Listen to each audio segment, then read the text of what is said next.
Hello दोस्तों, good morning. स्वागत है एक बार फिर से आप सभी का एमजेटी एजुकेशन में। साथियों, आज है 21 दिसंबर और आज की वीडियो में हम लोग बात करेंगे 21 दिसंबर 2024 के most important daily current affair के क्वेश्चंस के बारे में।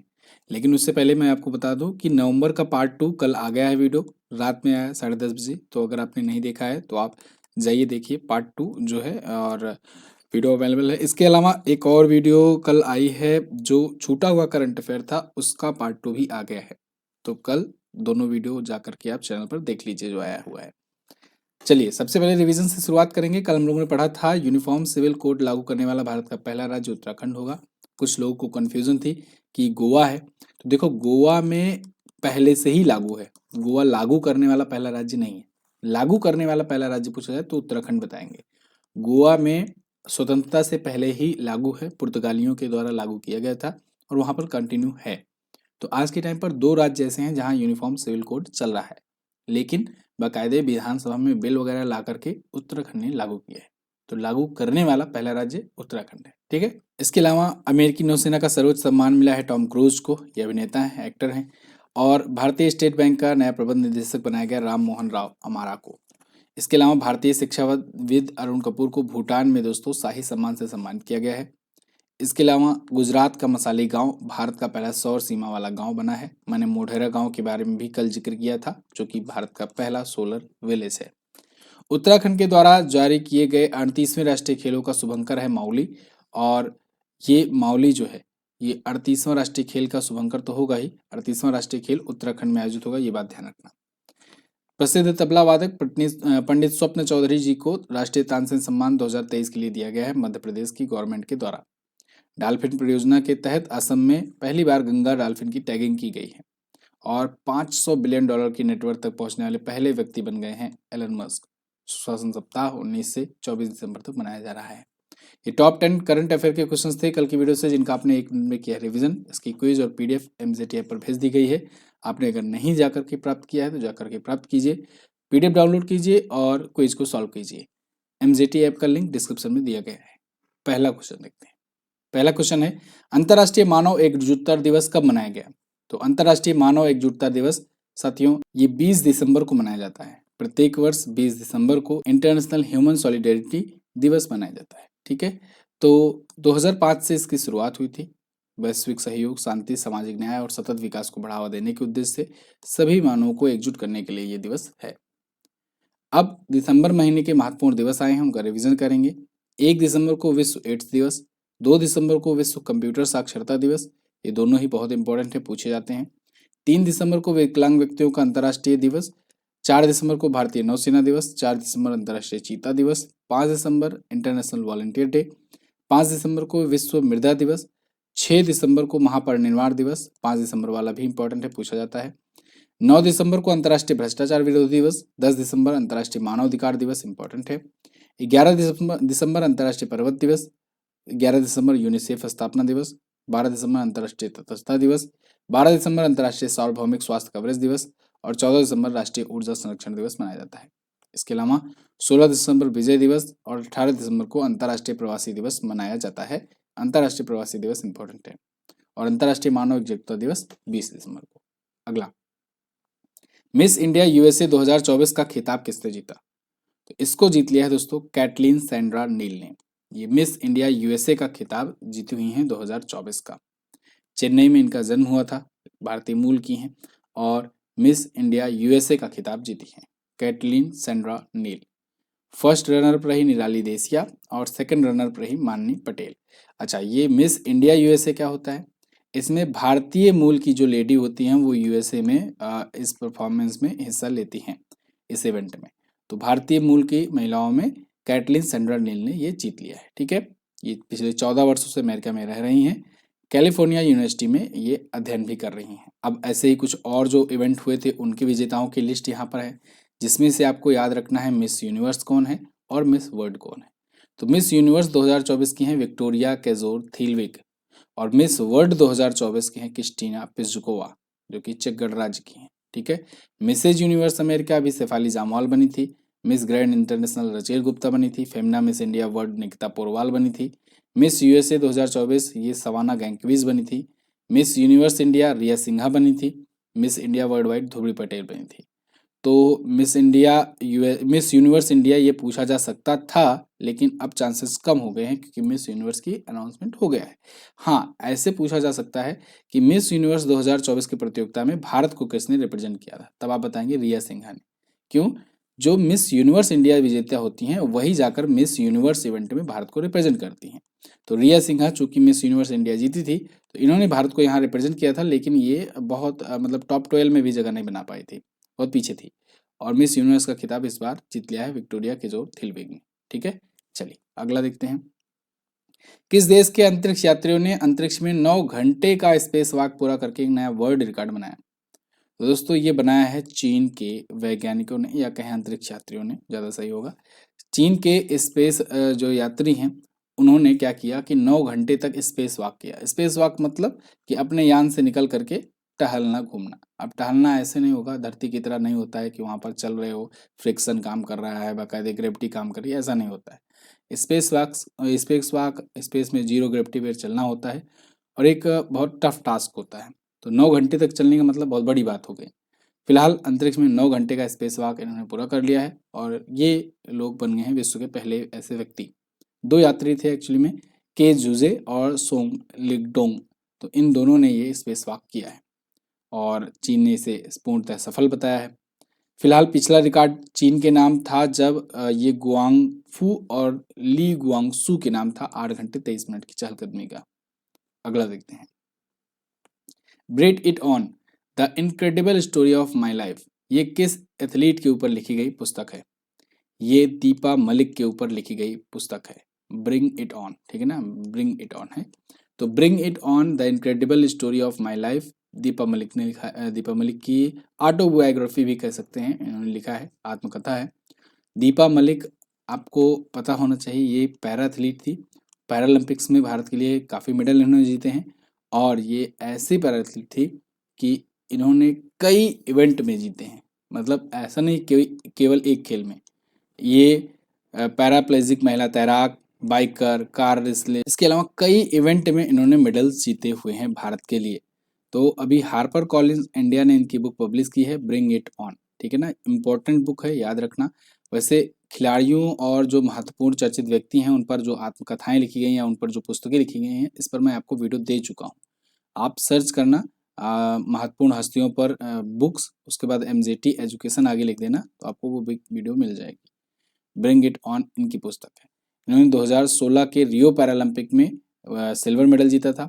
23 अंतर्राष्ट्रीय पदक जीत चुकी हैं, कई राष्ट्रीय पुरस्कार जीती हैं। इनको पद्मश्री मिल चुका है और खेल रत्न मिल चुका है, अर्जुन पुरस्कार मिल चुका है। ठीक है, पिछले दिनों में आए हुए कुछ पुस्तक हैं, रिवीजन कीजिए। जैसे वाई भारत मैटर्स, विदेश मंत्री एस जयशंकर जी ने लिखा। दलाई लामा की खुशी का रहस्य, डॉक्टर दिनेश सहारा की आई पुस्तक। माँ मदर, अर्जुन राम मेघवाल की पुस्तक है। स्पीकिंग विद नेचर, ये रामचंद्र गुहा की पुस्तक है।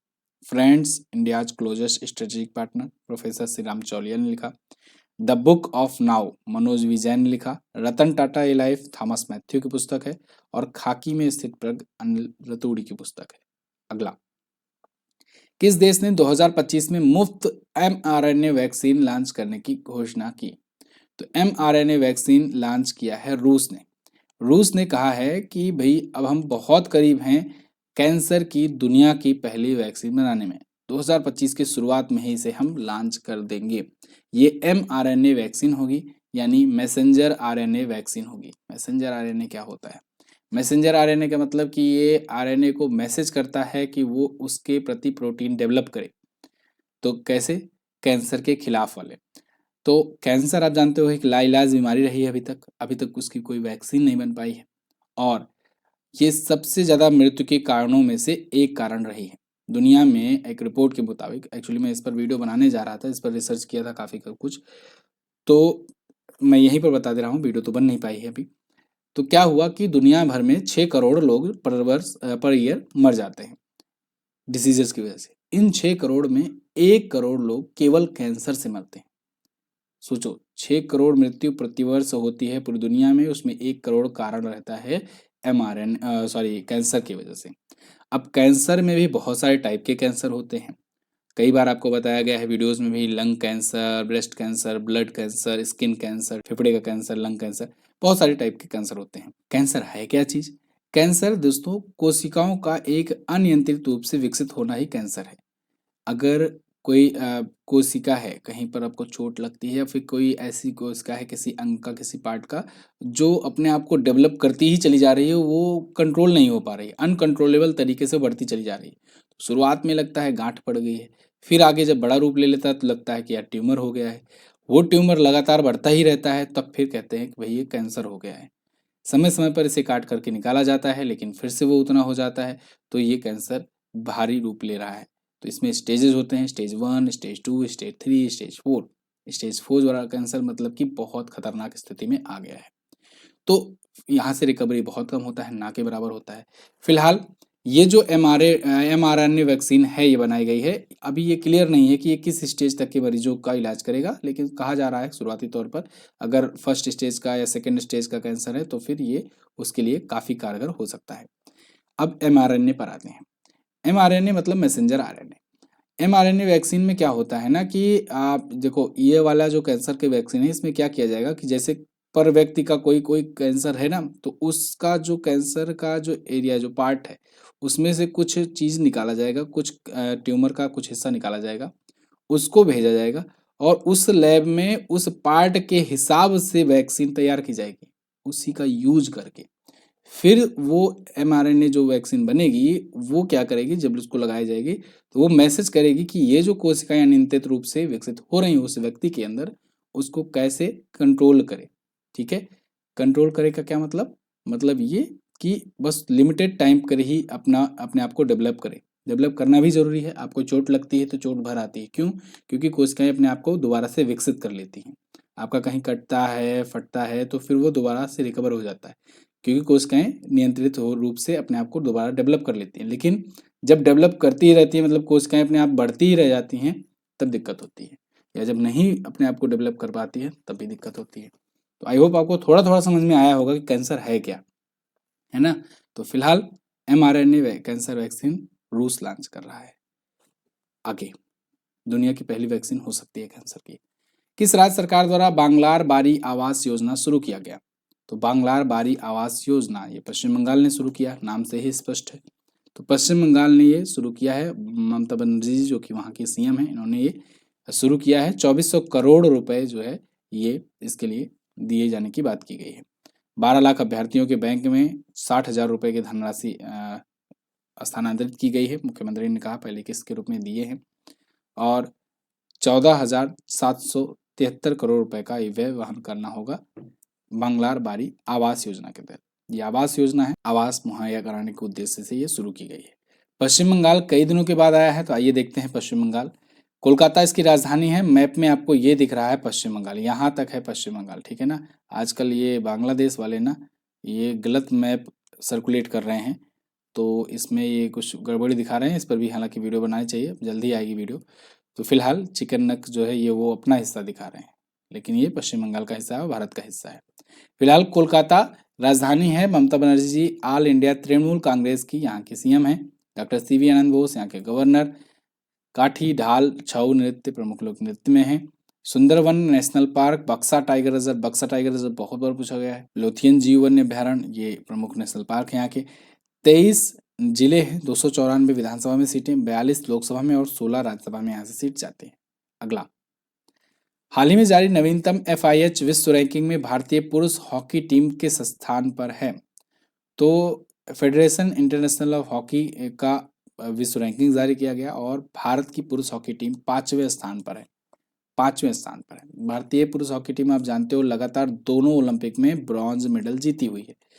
2020 वाले भी टोक्यो ओलंपिक में भी और 2024 के पेरिस ओलंपिक में भी अपनी टीम ने ब्रॉन्ज मेडल जीते हैं। तो ओवरऑल पूरे वर्ल्ड में 5वें स्थान पर है भारत। पहली बार लगातार 2 पदक 1972 के बाद हॉकी ने जीते हैं। टॉप पर है नीदरलैंड, सेकंड पर इंग्लैंड, थर्ड पर बेल्जियम, फोर्थ पर जर्मनी है। भारतीय महिला हॉकी टीम की बात करें तो वो ओवरऑल 9वें स्थान पर है। ठीक है। इंटरनेशनल हॉकी फेडरेशन की स्थापना 1924 में पेरिस में हुई थी। लुसाने में इसका हेडक्वार्टर है और तैयब इकराम के अध्यक्ष हैं, सीईओ हैं थियरी वेइल। ठीक है। अगला है हाल ही में इंटर कॉन्टिनेंटल कप 2024 किसने जीता? तो inter continental cup real Madrid ने जीत लिया है एक बार फिर से। रियल मैड्रिड की टीम ने पाचुका को हरा करके जीता हुआ है। इंटरकॉन्टिनेंटल कप ये फुटबॉल का टूर्नामेंट होता है, क्लब के बीच में खेला जाता है और 3-0 से इसने पचुका को हरा करके जीत लिया है रियल मैड्रिड ने। और आयोजन इसका हुआ था कतर में, ठीक है। फाइनल मैच का मैक्सिकन टीम है पचुका, इसको हराया है रियल मैड्रिड ने। कार्लो एंसेलोटी ये काफ़ी ज़्यादा चर्चे में रहे, इन्होंने इस क्लब के साथ यानी रियल मैड्रिड क्लब के साथ अपना 15वां खिताब हासिल किया है और रियल मैड्रिड के जो मिगुएल मुनोज हैं उनको पीछे छोड़ दिया है। कार्लो एंसेलोटी ये इस क्लब के कोच हैं, ठीक है। तो सबसे सर्वश्रेष्ठ पुरुष कोच के रूप में मान्यता मिल गई है इनको। रियल मैड्रिड अब तक 4 बार इंटरकॉन्टिनेंटल कप जीत चुका है, 1960, 98 और 2002 में जीता था। सशस्त्र सीमा बल का कौन-सा स्थापना दिवस मनाया गया? तो अभी एसएसबी ने, सशस्त्र सीमा बल ने अपना 61वां स्थापना दिवस मनाया है। कब? 20 दिसंबर 2024 को। यहाँ पर देखिए SSB to celebrate its 61st raising day on 20 December. तो ये रानी डांगा सिलीगुड़ी में ये मनाया गया। स्थापना इसकी 1963 में हुई थी, नई दिल्ली में इसका हेडक्वार्टर है। एसएसबी के वर्तमान में महानिदेशक हैं अमृत मोहन प्रसाद, ठीक है ना, अमृत मोहन प्रसाद ये वर्तमान में एसएसबी के महानिदेशक हैं। अगला, दिसंबर 2024 में हरियाणा के पूर्व सीएम ओम प्रकाश चौटाला जी का निधन हो गया। ये कितनी बार हरियाणा के सीएम बने थे? ओम प्रकाश चौटाला जी ये 4 बार हरियाणा के सीएम रहे, बहुत ही महत्वपूर्ण हस्ती थे। इनका अभी निधन हो गया है। इनका निधन हरियाणा के वेदांता में हुआ और गुरुग्राम में जो स्थित है, जो कि सबसे बेस्ट, एशिया का सबसे बेस्ट हॉस्पिटल का भी अवार्ड पा चुका है, भारत में सबसे बेस्ट हॉस्पिटल है, उसमें इनका इलाज चल रहा था। 1989, 1991, 1996 और 2000 से 2005 तक ये सीएम रह चुके हैं। 4 बार हरियाणा के सीएम थे। तो 89 ईयर की एज में इनका निधन हुआ 20 दिसंबर को, ठीक है ना।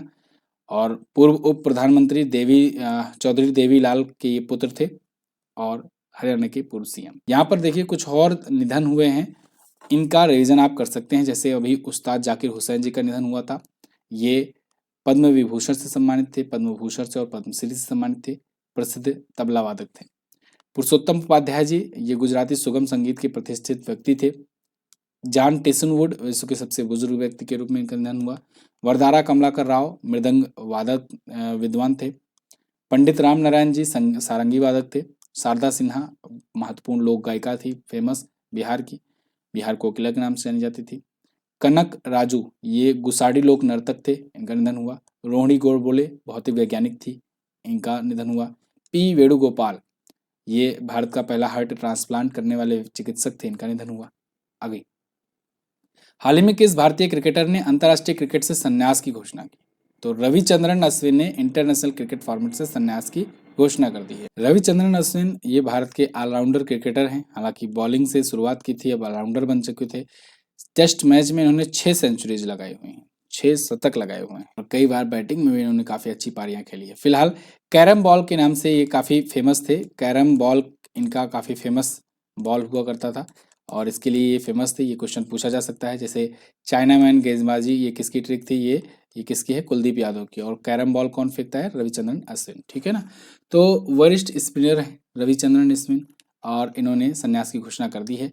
106 मैचों में 537 विकेट ले चुके हैं और 500 प्लस विकेट लेने वाले ये दूसरे भारतीय हैं अनिल कुंबले के बाद, 500 प्लस विकेट लेने वाले टेस्ट मैचों में।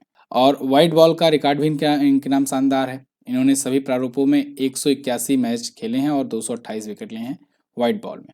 जब व्हाइट बॉल क्रिकेट की बात की जाए तो इसका मतलब T20 और ODI वाला, और अगर रेड बॉल क्रिकेट की बात की जाए तो मतलब टेस्ट मैच वाला। तो आज के टाइम ना इंडियन क्रिकेट में मतलब जितने भी वरिष्ठ खिलाड़ी थे अब शायद जा चुके हैं, रिटायर हो चुके हैं। अभी कुछ दिन पहले आपने देखा T20 से विराट कोहली, रोहित शर्मा और रविंद्र जडेजा ने भी संन्यास ले लिया था। तो लगभग मतलब अब जितनी भी टीम है सब नई ही है, जितने भी मेंबर हैं। फिलहाल ये थे आज के दिन के टॉप 10 करंट अफेयर के क्वेश्चन, टॉप 11 करंट अफेयर के क्वेश्चन एक्चुअली।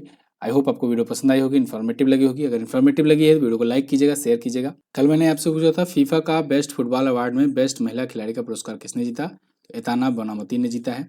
भारतीय नागरिक सुरक्षा संहिता की धारा के तहत इंदौर में भिखारियों को भिक्षा देना या पैसा देना अपराध बताया गया, धारा 163 के तहत बताया गया। आज आपको क्या बताना है? आज बताना है भारत का राष्ट्रीय जलीय जीव कौन सा है। इसके अलावा यूनिफॉर्म सिविल कोड विधेयक उत्तराखंड विधानसभा में कब पारित किया गया था?